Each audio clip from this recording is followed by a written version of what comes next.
Praise the lord. Good morning. క్రీస్తునందు ప్రియులరా, మీరు ఎప్పుడైనా విషమ పరీక్షలు ఎదుర్కొన్నారా? మనం ఎదుర్కొన్న విషమ పరిస్థితులు, సమస్యలు, శోధనలు మనల్ని తికమక పెట్టి అయోమయ స్థితిలోకి పడేస్తుంటాయి. వాటిని ఎలా ఎదుర్కోవాలో తెలిసేందుకు దేవుని నుంచి జ్ఞానం మనకు అవసరము.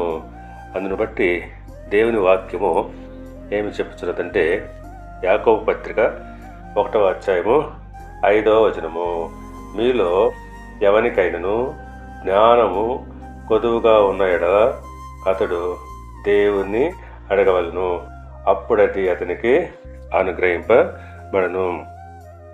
అవును, జ్ఞానం కావాలని దేవుని అడిగినప్పుడు ఆయన తప్పక ఇస్తాడు. అలా ఇవ్వడం ఆయనకి ఇష్టము.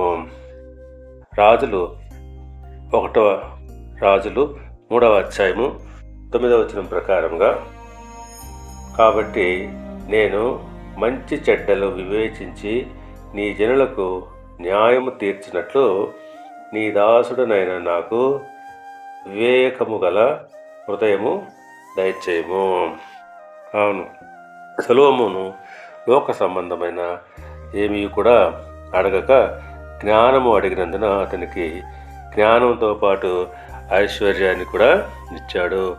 కనుక పిల్లరా, మనము జ్ఞానము కావాలని దేవుని అడిగినట్లయితే ఆయన ధారాళముగా మనకు జ్ఞానం అనుగ్రహిస్తాడు. దేవుడు మిమ్మల్ని దీవించి ఆశీర్వదించి ఎత్తిలా చేయునుగాక. ఆమేన్.